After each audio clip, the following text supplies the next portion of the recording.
যারা বাউলদেরকে অ্যাটাক করেছেন তাদেরকে খুব দ্রুত অ্যারেস্ট করার নির্দেশ দেওয়া হয়েছে। হ্যাঁ, এবং সেই অনুযায়ী মানিকগঞ্জের পুলিশ কাজ করছে। অন্যান্য জায়গায় যদি যেখানেই অ্যাটাক হয়েছে সেই জায়গায় এটা তারা খুব সাঁড়াশি অভিযান করছে, খুব দ্রুত আপনারা ফলাফল জানতে পারবেন। আপনি দৃশ্যমান জিনিস এই যে যেমন ধরেন এই যে মাইলস্টোনের ট্র্যাজেডিটার পরে তো আমরা জানতে পারলাম যে এই বিল্ডিংটার রাজুকের কোনো অনুমোদনই নাই। এই যে এরকম কত জায়গায় যে কত ধরনের ভয়ানক গ্যাপ আছে সেটা তো আমরা অনেক ক্ষেত্রে জানতে পারছি।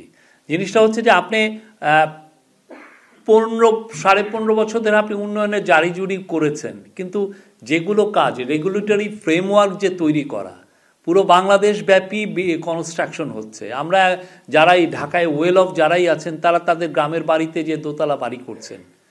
গ্রামের মধ্যেও আপনি দেখেন কে কয়জন টিনের বাড়ি করেন, সবাই তো চেষ্টা থাকে যে তারা একটা পাকা বাড়ি করবেন।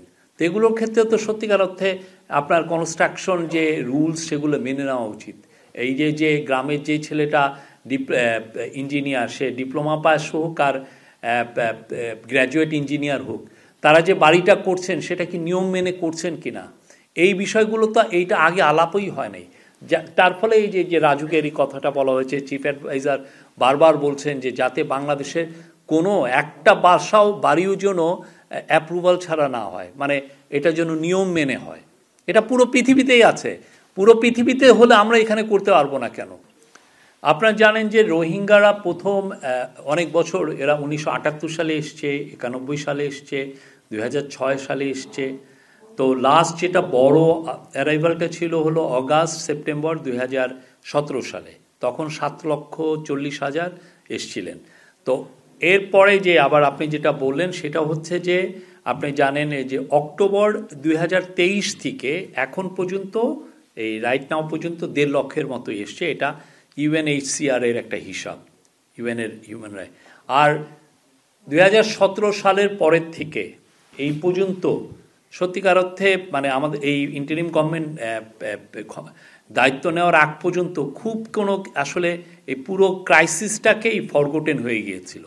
এই ক্রাইসিসটা নিয়ে কেউ কোনো কথাও সেইভাবে আসলে বলেনি। এই ইন্টারিম গভর্নমেন্টের সবচেয়ে আমি বলবো যে ওয়ান অফ দ্য সাকসেস হচ্ছে যে এই ক্রাইসিসটাকে পুরো ইন্টারন্যাশনাল ম্যাপে নিয়ে আসা, ইন্টারন্যাশনাল টকিং পয়েন্টসে আনা। এই জন্য দেখেন প্রফেসর ইউনূসের অনুরোধে এবছর সেপ্টেম্বরের 30 তারিখে একটা international, for the first time একটা ইন্টারন্যাশনাল একটি কনফারেন্স হলো রোহিঙ্গাদেরকে নিয়ে। সেখানে রোহিঙ্গাদের 4 জন লিডার ওইখানে কথা বলেছেন। ওয়ার্ল্ডের টপ যতগুলো দেশ ছিল তাদের প্রতিনিধিরা ওইখানে কথা বলেছেন, এবং সেই কনফারেন্সে US এবং UK $96 মিলিয়ন ওদেরকে সাহায্যের কথা বলেছেন। এটা ছিল একটা খুবই ইম্পর্টেন্ট একটা মাইলস্টোন রোহিঙ্গাদের ক্রাইসিস নিয়ে। তারপরে একটা ছিল যে জাতিসংঘের মহাসচিব বাংলাদেশে ভিজিট করেছেন এবং উনি রোহিঙ্গাদেরকে তার সলিডারিটি এক্সপ্রেস করে তাদের সাথে একদিন উনি রোজা রেখেছেন। উনি আসাতে যেটা হয়েছে যে আবার এই যে ক্রাইসিসটা নিয়ে আবার ইন্টারন্যাশনালি কথা হয়েছে।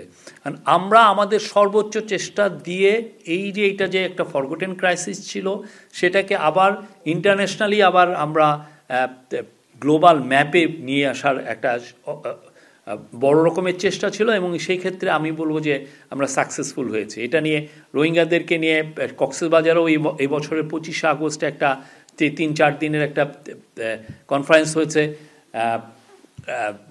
দোহাতে, কাতারের রাজধানী দোহাতে কনফারেন্স হয়েছে। আমাদের এফার্টটা সারাক্ষণই আছে, এটা নিয়ে যতটা এফার্ট দেওয়া যায়, এবং আমরা মনে করি যে এইটা যদি অনেক আগের থেকেই এফার্টসটা দেওয়া হতো 2017 সাল থেকেই, তাহলে আসলে এই পরিস্থিতি সৃষ্টি হতো না। কিন্তু উনি তখন তো যেটা হয়েছে যে উনি মাদার অফ হিউম্যানিটি এটা একটা সেল করতে চেয়েছিলেন, রিয়াল কাজটা না করে ওনার ধান্দা ছিল সেটা, এই পতিত স্বৈরাচারের। তো ফলে যেটা হয়েছে যে ফোকাসটা চলে গেছে, এবং ইভেনচুয়ালি যেটা হয়েছে যে ইউক্রেনের ওয়ার, সুদানের গৃহযুদ্ধ, গাজায় জেনোসাইড, এই পুরো জিনিসগুলো গ্লোবাল অ্যাটেনশনটা অন্যদিকে ডাইভার্ট করে নিয়েছিল। এই গভর্নমেন্ট প্রথম থেকে এসেই এই ব্যাপারে সিরিয়াস ছিল। প্রফেসর ইউনূস প্রথমে এসেই উনি যেটা করলেন যে হাই রিপ্রেজেন্টেটিভের একটা অফিস করলেন, একজনকে হাই রিপ্রেজেন্টেটিভ রাখলেন রোহিঙ্গা ক্রাইসিসটাকে সরাসরি ডিল করার জন্য।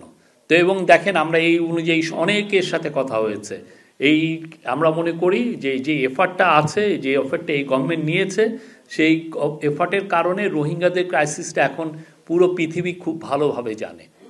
এটার আপনি হয়তো আজকে এটার ফলাফল পাচ্ছেন না, বাট সামনের দিনগুলোতে ইনশাল্লাহ আমরা অবশ্যই গুড রেজাল্ট পাবো।